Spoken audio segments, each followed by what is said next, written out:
इस वीडियो में हम पढ़ रहे हैं क्लास 9th के ज्योग्राफी के चैप्टर नंबर 4 को, जिसका नाम है क्लाइमेट। और ये वीडियो नंबर 2 इस चैप्टर का। इसके पहले एक वीडियो किया है मैंने इस चैप्टर के ऊपर। तो अब हम आगे बढ़ते हैं और पढ़ते हैं हमारा नेक्स्ट टॉपिक, जो कि हमारा क्लाइमेटिक कंट्रोल्स है। तो देखिए, पिछला वीडियो अगर आपने देखा है तो आपको पता होगा कि वहां पर हमने क्लाइमेट के बारे में बात की थी कि क्लाइमेट क्या होता है, इंडिया का क्लाइमेट कैसा है, इन सभी चीज़ों को हमने वहां पर देखा था। तो अब हम बात करने वाले हैं क्लाइमेटिक कंट्रोल्स के बारे में, यानी वैसे फैक्टर्स के बारे में हम बात करेंगे जो किसी एक खास जगह के क्लाइमेट को प्रभावित करते हैं या फिर एक तरीके से कंट्रोल करते हैं, और उसको फिर हम इंडिया के पर्सपेक्टिव से देखेंगे कि उन फैक्टर्स का इंडिया पर क्या प्रभाव पड़ता है। तो देखिए, अगर हम क्लाइमेटिक कंट्रोल्स की बात करें तो यहाँ पर कहा गया है कि 6 ऐसे मेजर कंट्रोल्स होते हैं जो कि किसी भी एक खास जगह के क्लाइमेट को कंट्रोल करते हैं, और उनका नाम है latitude, altitude, pressure and wind system, distance from the sea जिसे कि हम कॉन्टिनेंटलिटी भी कहते हैं, और इसके बाद ओशियन करेंट्स और रिलीफ फीचर्स। तो इन सभी को बारी बारी से हम शॉर्ट में अभी देख लेते हैं और फिर उसको हम इंडिया के पर्सपेक्टिव से देखने की कोशिश करेंगे कि आखिर उनका इंडिया पर क्या प्रभाव पड़ता है। तो यहाँ पर देखिए, सबसे पहले हम बात करते हैं लैटिट्यूड के बारे में कि देखिए, जो लैटिट्यूड है, और अगर हम अर्थ को देखें तो अर्थ का कर्वेचर की वजह से जो सोलर एनर्जी अर्थ रिसीव करता है वो हर एक प्लेस पर अलग अलग होता है। अब इसका क्या मतलब है ये मैं आपको एक्सप्लेन कर देता हूँ। तो देखिए, यहाँ पर एक इमेज है, ये इमेज नहीं, मैं थोड़ा दूसरा। तो देखिए, यहाँ पर एक इमेज है। तो इस इमेज में आप देख सकते हैं कि अर्थ आपको दिख रहा है, और अगर मैं फॉर एग्जांपल यहाँ पर ड्रॉ करूँ सन, ये मान लीजिए सन है, ये फॉर एग्जांपल सन है। तो सन से यहाँ पर जो एनर्जी रिसीव हो रही है, हीट एनर्जी, वो इस पॉइंट के मुकाबले या फिर आपके इस पॉइंट के मुकाबले काफ़ी ज़्यादा है। उसी तरीके से यहाँ पर भी कम है और यहाँ पर भी कम है। तो इस तरीके से अगर हम देखें तो लैटिट्यूड अगर हम देखते हैं तो इस तरीके से हम इधर मूव करें, इस तरीके से मूव जैसे जैसे करेंगे, यानी इस तरफ मूव करेंगे, इस तरफ मूव करेंगे, यानी इक्वेटर से हम ऊपर या नीचे जाने की कोशिश करेंगे तो हमारा जो टेम्परेचर है, यानी जो हमारा टेम्परेचर है वो कम होगा, और हीट एनर्जी जो रिसीव करता है अर्थ वो कम होगा। तो इस तरीके से हम देख सकते हैं कि जो इक्वेटर का इलाका है वहाँ पर गर्मी काफ़ी ज़्यादा होती है, हीट काफ़ी ज़्यादा होती है, और इसके बाद जो आपका पोलर इलाका, यानी ये जो इलाका इस तरीके से, इन इलाकों में आपकी जो ठंडी है वो आपको ज़्यादा देखने को मिलती है। वहाँ पर आपको हमेशा बर्फ़ मिलेगा, इस तरीके का वहाँ पर माहौल होता है। तो यहाँ पर एग्जाम्पल के लिए मैं आपको दिखा देता हूँ एक इमेज। तो इस इमेज में जैसे कि आप देख सकते हैं कि जो आपका सेंटर का इलाका है, यानी इक्वेटर का इलाका है, वहाँ पर आप देख सकते हैं कि कितना ज़्यादा हीट है, कितना ज़्यादा गर्मी है। और इससे आप जैसे जैसे ऊपर जाएंगे या फिर नीचे जाएंगे, इस तरीके से जैसे जैसे आप ऊपर जाएंगे या फिर आप नीचे जाएंगे, तो ये जो गर्मी है ये धीरे धीरे आपको कम होने लगती है, और यहाँ पर आपको ठंड बहुत ज़्यादा बढ़ने लगती है। तो इसीलिए आप देखते होंगे कि जो आपका पोल्स का रीजन है, यानी अंटार्कटिक है, आर्टिक है, ये जो रीजन है यहाँ पर आपको सालों भर बर्फ जमी हुई रहती है, क्योंकि वहाँ पर जो हीट एनर्जी रिसीव किया जाता है सन द्वारा वो आपको इक्वेटर रीजन से काफ़ी कम होता है, काफ़ी कम होता है इन रीजन में। तो ये हमने हमारा पहला पॉइंट हमने देख लिया, पहला जो फैक्टर था उसके बारे में पढ़ा। अब नेक्स्ट फैक्टर है हमारा, वो है एल्टीट्यूड। तो देखिए, अगर हम एल्टीट्यूड की बात करें तो जैसे जैसे आप सी लेवल से ऊपर जाते जाएंगे, यानी मान लीजिए यहाँ पर आपका सी है, ये आपका सी है, तो इस सी से जितनी ज़्यादा हाइट पर आप जाएंगे उतनी ज़्यादा हाइट पर आपका जो प्रेशर है वो कम होगा, यानी एयर का जो डेंसिटी है वो कम होगा, और एयर के डेंसिटी के कम होने की वजह से जो टेम्परेचर है उसमें भी कमी आएगी। तो इसी तरीके से आप देख सकते होंगे कि जो आपके ऊंचे इलाके, जैसे हिमालय को आप देख लें या फिर कोई भी पहाड़ को देख लें जो कि बहुत ही ऊंचा है, वहाँ पर देखते होंगे कि हमेशा आपको बर्फ देखने को मिलता होगा। उसका रीज़न क्या है? उसका रीज़न यह है कि वो इतनी ज़्यादा हाइट पर है कि वहाँ का टेम्परेचर एक नॉर्मल इलाके के मुकाबले, यानी आपके यूपी के मुकाबले, एमपी के मुकाबले या फिर राजस्थान का जो इलाका है उसके मुकाबले इतनी ज़्यादा वो हाइट पर है कि वहाँ पर जो टेम्परेचर है वो काफ़ी कम होता है। तो उसके लिए यहाँ पर जैसे देख सकते हैं, फॉर एग्जांपल यहाँ पर आप देख रहे हैं कि देखिए, आप सी लेवल पर यहाँ पर खड़े हैं, सी लेवल से आप जैसे जैसे ऊपर जाएंगे, जैसे जैसे आप ऊपर जाते हैं, वैसे वैसे आपका जो टेम्परेचर है वो कम होता जाता है, कम होता जाता है, कम होता जाता है। और यहाँ पर आप देख सकते हैं, इमेज में दिखाया गया कि एक सर्टेन लेवल के हाइट पर जाने के बाद आपको सिर्फ वहाँ पर बर्फ देखने को मिलता है। तो यहाँ पर इस चीज़ को मैंने समझाने की कोशिश की कि आपकी देखिए हाइट जैसे जैसे बढ़ता है वैसे वैसे आपका जो टेम्परेचर है वो कम होता है, ठंड आपका बढ़ने लगता है। और यहाँ पर इसीलिए कहा गया कि देखिए जो हिल्स हैं इसीलिए आपको गर्मी के दिनों में भी ठंडे रहते हैं। और इसके बाद अगर हम बात करें तो नेक्स्ट हमारा है फैक्टर, वो है प्रेशर एंड विंड सिस्टम। तो देखिए जो प्रेशर और विंड सिस्टम है किसी भी इलाके का, वो आपका डिपेंड करता है लैटिट्यूड और एल्टीट्यूड पर, यानी कि आप किस इलाके में रहते हैं। यानी अगर आप इक्वेटर रीजन में रहते हैं तो वहाँ पर आपका गर्मी बहुत ज़्यादा होगा, इसलिए वहाँ पर आपका एयर जो होगा वो काफ़ी गर्म होगा। और उसके साथ ही जो आपका विंड सिस्टम है वो भी उसी अनुसार प्रभावित होगा। और एक तरफ आप देखिए, अगर आप मान लीजिए काफ़ी हाइट पर रहते हैं, जैसे आप लद्दाख रीजन में रहते हैं या फिर बहुत ही ऊंचे पहाड़ी इलाकों में रहते हैं, तो वहाँ का जो प्रेशर होगा वो काफ़ी कम होगा, एयर प्रेशर, और विंड सिस्टम उसी तरीके से प्रभावित होगा। और ये जो चीज़ है प्रेशर और विंड सिस्टम, ये आपका लैटिट्यूड पर डिपेंड करती है और इसके साथ ही एल्टीट्यूड पर डिपेंड करती है। और ये जो आपका प्रेशर और विंड सिस्टम है ये आपका अफेक्ट करता है किसी भी एक इलाके के टेम्परेचर को और वहाँ के रेनफॉल पैटर्न को, कि आखिर वहाँ पर बारिश होगी तो कैसी बारिश होगी, किस सीजन में बारिश होगी, इन सभी चीज़ों को प्रभावित करता है।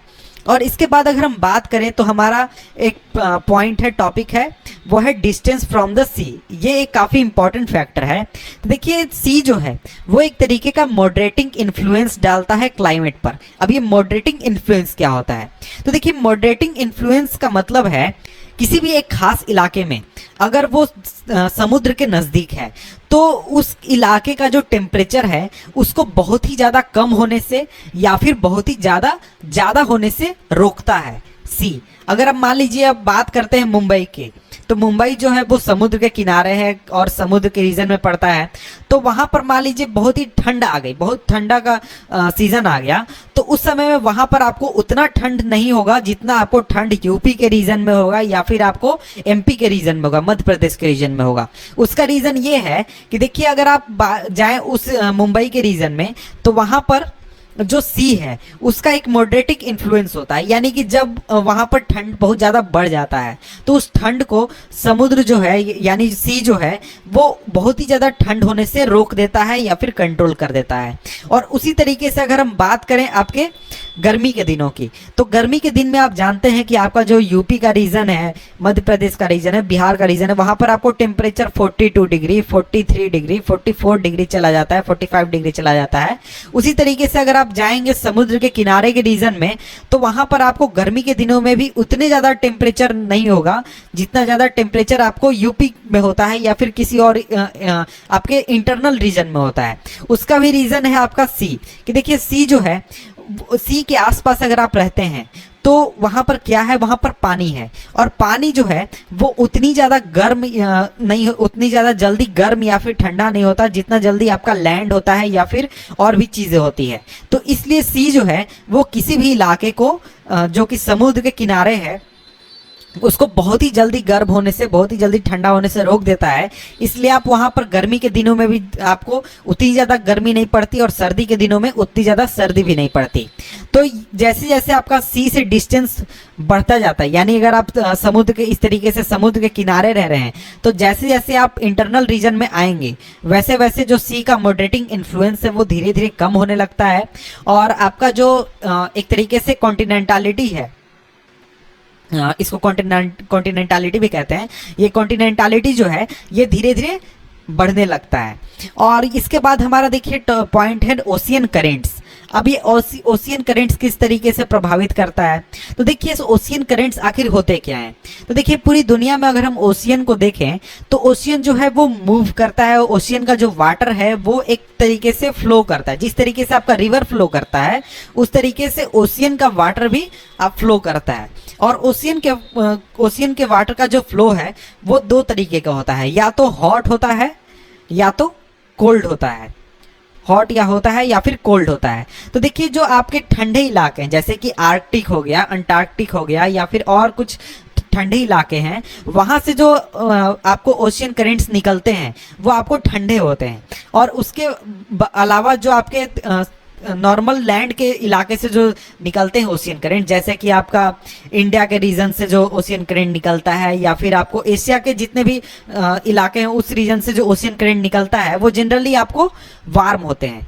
तो ओशियन करंट्स किसी खास इलाके में फ्लो कर रहे हैं, फॉर एग्जांपल इंडिया में फ्लो कर रहे हैं, और यहाँ से अगर मान लीजिए ये ओशियन करंट आपका गर्म है या फिर ठंडा है, तो ये आपके वहाँ पर फ्लो होने वाले विंड के साथ मिलकर आपके कोस्टल एरिया के, कोस्टल रीजन के जो क्लाइमेट है उसको प्रभावित करता है। फॉर एग्जांपल अगर कोस्टल एरिया है जहाँ पर वार्म या फिर कोल्ड करंट फ्लो कर रहा है, वो एक तरीके से वहाँ पर वार्म या फिर कूल्ड इन्वायरमेंट को क्रिएट करेगा। तो देखिए यहाँ पर कहा जा रहा है कि जो रिलीफ है वो भी काफ़ी इंपॉर्टेंट रोल अदा करता है किसी एक खास इलाके के क्लाइमेट को डिसाइड करने में, डिटरमाइन करने में। फॉर एग्जांपल अगर आपका हाई माउंटेन है कोई, तो वो एक तरीके से बैरियर का भी काम करता है कोल्ड विंड या फिर हॉट विंड को रोकने में। और अगर वो बहुत ही ज़्यादा ऊंचे हैं तो वो बारिश भी करा सकते हैं, बारिश लाने वाले बादलों को या फिर हवाओं को रोक कर, और इसकी वजह से जो दूसरा हिस्सा है वो आपका बारिश के बिना ड्राई भी रह सकता है। फॉर एग्जांपल अगर आप वेस्टर्न घाट को देखें, तो वेस्टर्न घाट से जब मानसून आता है तो वो मानसून टकराकर इस तरफ शिफ्ट हो जाता है, बल्कि उसको सीधे जाना चाहिए था, लेकिन वो वेस्टर्न घाट की वजह से वो सीधे नहीं जाता है, बल्कि वो इस तरफ शिफ्ट हो जाता है। और जो आपका कोस्टल प्लेन है वेस्टर्न घाट के पास, वहाँ पर काफ़ी बारिश करता है। और इसका दूसरा एग्जाम्पल है आपका जो हिमालय है। हिमालय जो है वो सेंट्रल एशिया से आने वाले ठंडे हवाओं को रोक देता है। इसकी वजह से जो आपका इंडिया है या फिर जो नॉर्थ इंडिया है, वहाँ पर उतना ज़्यादा ठंड नहीं आपको देखने को मिलता है जितना आपको ठंड आपको चाइना में या फिर जो सेंट्रल एशिया का रीजन है वहाँ पर देखने को मिलता है।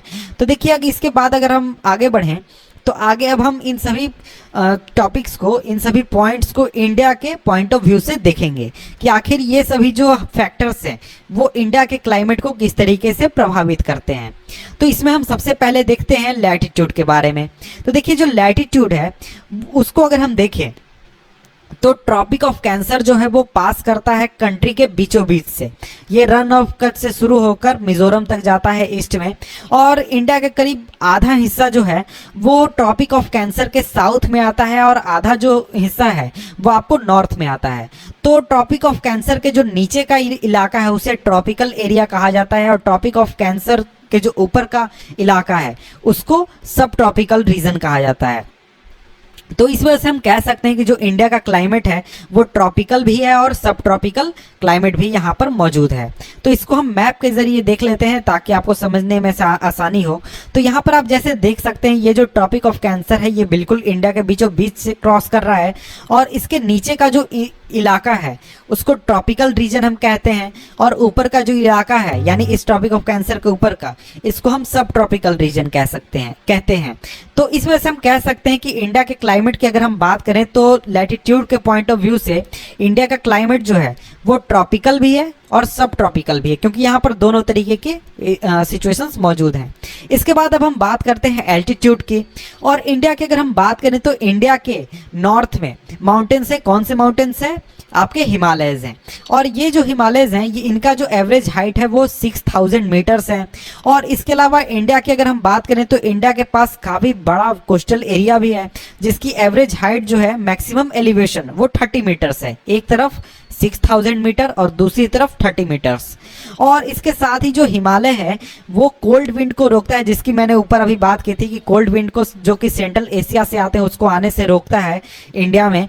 और इस वजह से इन माउंटेन्स की वजह से जो इंडिया है वहाँ पर आपको उतनी सर्दी या फिर उतनी ठंडी नहीं होती जितनी कि आपको सेंट्रल एशिया में आपको देखने को मिलती है। इसके बाद अब हम देखते हैं प्रेशर एंड विंड्स कि आखिर प्रेशर एंड विंड्स इंडिया के क्लाइमेट को किस तरीके से प्रभावित करते हैं। तो देखिए जो क्लाइमेट है या फिर जो वेदर कंडीशन है इंडिया का वो मेनली 3 चीज़ों से प्रभावित होता है। वो पहला है आपका प्रेशर एंड सरफेस विंड्स, दूसरा अपर एयर सर्कुलेशन, और तीसरा western cyclonic disturbances and tropical cyclones. तो ये सभी क्या है, इन सभी चीज़ों को हम बारी बारी से देख लेते हैं। तो देखिए यहाँ पर कहा गया है कि इंडिया जो है वो लाई करता है नॉर्थ ईस्टर्ली विंड्स के रीजन में, और ये जो विंड्स हैं ये जनरेट होते हैं सब tropical high pressure belt of the northern hemisphere, यानी नॉर्दर्न हेमिस्फीयर के जो सब ट्रॉपिकल हाई प्रेशर बेल्ट हैं वहां से जनरेट होते हैं, और ये साउथ की तरफ मूव करते हैं और कोरोलिस फोर्स की वजह से राइट की तरफ डिफ्लेक्ट कर जाते हैं और इक्वेटोरियल लो प्रेशर एरिया की ओर जाते हैं। तो इतना सारा जो मैंने बात किया इसमें से आपको कुछ भी समझ में नहीं आया होगा, तो इन सभी चीज़ों को हम इमेज के जरिए समझने की कोशिश करते हैं ताकि आपको ये सभी चीज़ें जो हैं वो आसानी से समझ में आ जाएं। तो देखिए यहाँ पर जैसे कि इमेज में आप देख सकते हैं, यहाँ पर अर्थ का इमेज है और इसमें बहुत सारे विंड्स दिखाए गए हैं। तो यहाँ पर लेकिन हमें काम है केवल इस रीजन से, यहाँ पर मैं कलर चेंज कर देता हूँ, हमें काम है केवल इस रीजन से। तो इस रीजन में यानी जो हमारा ये जो रीजन है, यहाँ पर ये जो पूरा रीजन है, इस रीजन में इंडिया आता है, और इसी रीजन में जो हमारा यहाँ पर जो नॉर्थ ईस्टर्ली ट्रेड्स यहाँ पर लिखा गया है, इसको जनरली हम कहते हैं नॉर्थ ईस्टर्ली विंड्स, और इसके ट्रेड विंड्स इनको ट्रेड विंड्स भी कहा जाता है। उसके कई सारे रीजन हैं, उसको यहाँ पर हम बात नहीं करेंगे, उसकी ज़रूरत नहीं है हमें। तो देखिए यहाँ पर ये जो विंड्स हैं ये आपको जो हाई प्रेशर बेल्ट है यहाँ पर इस रीजन में, ये जो लाल कलर से आपको देखने को मिल रहा है, यहाँ से जनरेट होता है और ये आपको मूव करता है इस रीजन में, इस तरफ मूव करता है। इस तरफ मूव करने के दौरान यहाँ इस पूरे विंड पर कोरोलिस फोर्स लगता है, और उस कोरोलिस फोर्स की वजह से ये इस तरह से राइट की तरफ मूव कर जाते हैं। अब यहाँ पर बात आता है कि आखिर ये कोरोलिस फोर्स होता क्या है। तो देखिए कोरोलिस फोर्स एक तरीके का फोर्स होता है जो कि आपके अर्थ के रोटेशन की वजह से लगता है, यानी कि जब अर्थ रोटेट करता है तो उसकी वजह से एक तरीके का फोर्स जनरेट होता है जो कि विंड्स पर काम करता है और भी चीज़ों पर काम करता है। और इस कोरोलिस फोर्स की वजह से जो आपका मूवमेंट है एयर का, वो अगर आप नॉर्दर्न हेमिस्फीयर में रहेंगे तो आपका जो मूवमेंट है वो राइट की तरफ डिफ्लेक्ट हो जाएगा, और अगर आप सदर्न हेमिस्फीयर में रहेंगे तो आपको लेफ्ट की तरफ डिफ्लेक्ट हो जाएगा। तो ये एक तरीके का कोरोलिस फोर्स का फीचर है। तो कोरोलिस फोर्स की वजह से ये जो एयर है इस तरीके से डिफ्लेक्ट हो जाता है और राइट की तरफ डिफ्लेक्ट होकर इक्वेटोरियल रीजन की तरफ ये चला जाता है, यानी ये जो ब्लू लाइन देख रहे हैं और ये जो ग्रीन लाइन देख रहे हैं इस रीजन में, सॉरी ग्रीन लाइन के पास ये हमारा 0 डिग्री इस जगह पर चला जाता है। तो ये यहाँ तक तो आप समझ गए। अब हम आगे बढ़ते हैं और आगे देखते हैं। जनरली ये जो विंड्स हैं ये अपने साथ ही बहुत ही कम मॉइस्चर लेकर चलती हैं, और उसका रीज़न ये है कि ये जो विंड्स है ये जनरेट होती हैं लैंड से, और इस वजह से ये जो विंड्स है ये बारिश नहीं करवा सकती, और करवा भी सकती हैं तो बहुत ही थोड़ा सा। और इस वजह से हो सकता है कि इंडिया जो है वो एरिड लैंड होना चाहिए था इस फीचर की वजह से, लेकिन इंडिया एरिड लैंड नहीं है, यानी सूखा इलाका नहीं है। क्यों? तो उस चीज़ को यहाँ पर हम देख लेते हैं कि आखिर क्यों नहीं है। तो यहाँ पर देखिए कोरोलिस फोर्स को बताया गया है, आप इसको चाहें तो पढ़ सकते हैं। तो देखिए इसके बाद अगर हम बात करें तो देखिए जो प्रेशर और विंड कंडीशन है इंडिया का वो काफ़ी यूनिक है। विंटर्स के समय में हिमालय के नॉर्थ रीजन में काफ़ी हाई प्रेशर एरिया जनरेट हो जाता है, बन जाता है, और इसकी वजह से जो कोल्ड विंड्स हैं वो इस रीजन से ब्लो करना शुरू करती हैं, फ्लो करना शुरू करती हैं लो प्रेशर एरिया की तरफ, जो कि आपका ओशियन है साउथ में, यानी कि ऊपर से नीचे की तरफ आती हैं आपके इंडियन ओशियन की तरफ। और उसके बावजूद अगर हम कंपैरिजन में देखें समर का समय यानी गर्मियों के समय में एक तरीके का लो प्रेशर एरिया जनरेट होता है आपके इंटीरियर एशिया में और इसके साथ ही नॉर्थ वेस्टर्न इंडिया में। तो इस वजह से ये जो पूरा विंड था इसका प्रोसेस बिल्कुल उल्टा हो जाता है, यानी पहले ऊपर से नीचे आ रहा था, अब विंड जो है नीचे से ऊपर जा रहा है। इसको मैं आपको मैप के जरिए दिखाने की कोशिश करता हूँ। तो यहाँ पर आप देख सकते हैं कि यहाँ पर एक तरफ एक ये रीजन है और दूसरा ये रीजन है।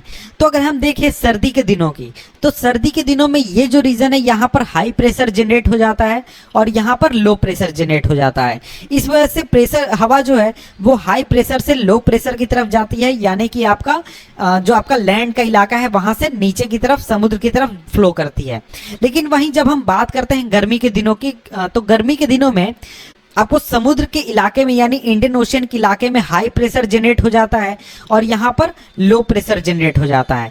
तो इस वजह से ये जो एयर है, एयर जो है वो अब इस रीजन से इस रीजन की तरफ मूव करती है, और ऐसे मूव नहीं करती, इसका फ्लो जो है वो कुछ अलग डायरेक्शन से है, उसको मैं थोड़ी देर में आपको बताऊंगा। तो देखिए यहाँ पर कहा गया कि air moves from high pressure area over the southern Indian ocean in a south easterly direction, crosses the equator and turns right toward the low pressure areas over the Indian subcontinent. These are known as southwest monsoon winds. तो इस चीज को हम थोड़ा सा map के जरिए समझ लेते हैं। देखिए मैप में अगर हम बात करें तो मैप में यहाँ पर हम देख सकते हैं कि जैसे इस रीजन में हाई प्रेशर जनरेट हुआ, इस रीजन में हाई प्रेशर जनरेट होने की वजह से और यहाँ पर लो प्रेशर जनरेट होता है, तो इस वजह से एयर जो है वो इस डायरेक्शन में फ्लो करना शुरू करता है, इस डायरेक्शन में फ्लो करना शुरू करता है। और जब वो इक्वेटर को क्रॉस करता है तो इक्वेटर के क्रॉस करने के बाद वो इस तरफ मुड़ जाता है, इस तरीके से मुड़ जाता है, और उसका रीजन कोरोलिस फोर्स है और भी सारे रीजन है। इस तरीके से यहाँ पर इस तरीके से मुड़ जाने की वजह से, और जो एयर इस तरफ जा रहा था वो इस तरफ नहीं जाकर बल्कि इंडिया की तरफ आ जाता है, और इंडिया में आने पर इस रीजन में पहुंचता है, इंडिया रीजन में पहुंचता है। इसके बाद अब हम आगे देखते हैं, पढ़ते हैं कि आखिर हमें क्या पढ़ना है। तो देखिए इसके आगे लिखा गया है these are known as south west monsoon winds. तो इन विंड्स को कहा जाता है south west monsoon winds. These winds blow over warm ocean, gather moisture and bring widespread rainfall over the mainland of India. तो देखिए ये जो विंड्स हैं जब ये फ्लो कर रही थी तो इस फ्लो करने के दौरान ये जो विंड्स है ये आपके जो ओशियन रीजन है, ओशियन रीजन से गुजरी जो कि काफ़ी वार्म थे, और वहाँ से इन्होंने मॉइस्चर को उठाया और फिर लाकर उसको इंडियन रीजन में काफ़ी बारिश करा दिया, काफ़ी यहाँ पर बरसात करा दी।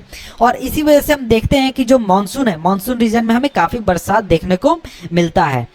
तो देखिए इसके आगे लिखा गया कि जो अपर एयर सर्कुलेशन है इस रीजन में उसको डोमिनेट किया जाता है वेस्टर्ली फ्लो द्वारा, और इसका एक इंपॉर्टेंट कंपोनेंट है जेट स्ट्रीम। तो आखिर ये जेट स्ट्रीम होता क्या है? तो देखिए जो जेट स्ट्रीम होता है वो एक नैरो बेल्ट होता है हाई एल्टीट्यूड वेस्टर्ली विंड्स का है, और ये फ्लो करते हैं करीब 12,000 मीटर के हाइट पर, और गर्मी के दिनों में इनका हाइट होता है 110 किलोमीटर पर आवर और सर्दियों में 184 किलोमीटर पर आवर। और बहुत तरह के सेपरेट जेट स्ट्रीम होते हैं, लेकिन उसमें से जो एक तरीके से मोस्ट फेमस है या फिर जो कांस्टेंट है वो है आपका सब ट्रॉपिकल जेट स्ट्रीम। तो इसको हम एक तरीके से इमेज के जरिए देखने की कोशिश करते हैं और समझने की कोशिश करते हैं। तो यहाँ पर आप देख सकते हैं कि जो जेट स्ट्रीम है वो यहाँ पर रेड कलर में और ग्रीन कलर में आपको शो किया गया है, और ये जो जेट स्ट्रीम है इसी तरीके से फ्लो करता है, इस तरीके से मेंडरिंग शेप में, यानी वो सांप जिस तरीके से मूव करते हैं उस तरीके से ये फ्लो करते हैं जेट स्ट्रीम, और इस तरीके से स्ट्रक्चर यहाँ पर इमेज में आप देख सकते हैं। तो इसके बाद अब हम आगे बढ़ते हैं।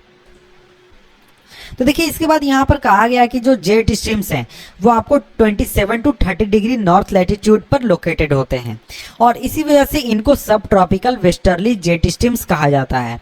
और इंडिया में ये जो जेट स्ट्रीम्स होते हैं ये आपको हिमालय के साउथ में फ्लो करते हैं, हिमालय के साउथ से ये फ्लो करते हैं पूरे साल गर्मियों को छोड़कर।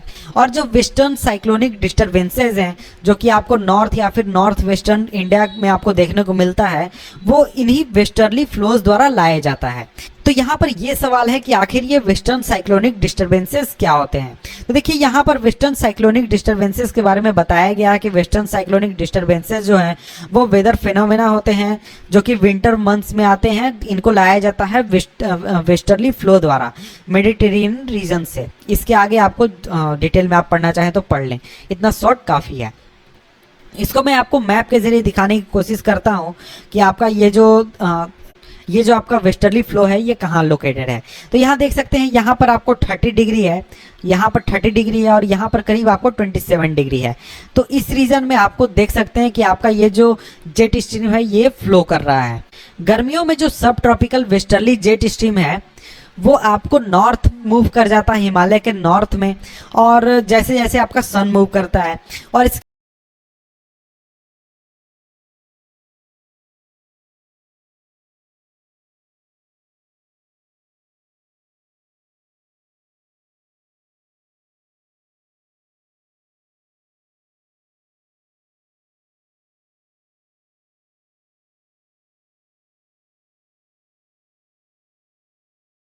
तो मिलते हैं आपसे हम नेक्स्ट वीडियो में, तब तक के लिए गुड बाय।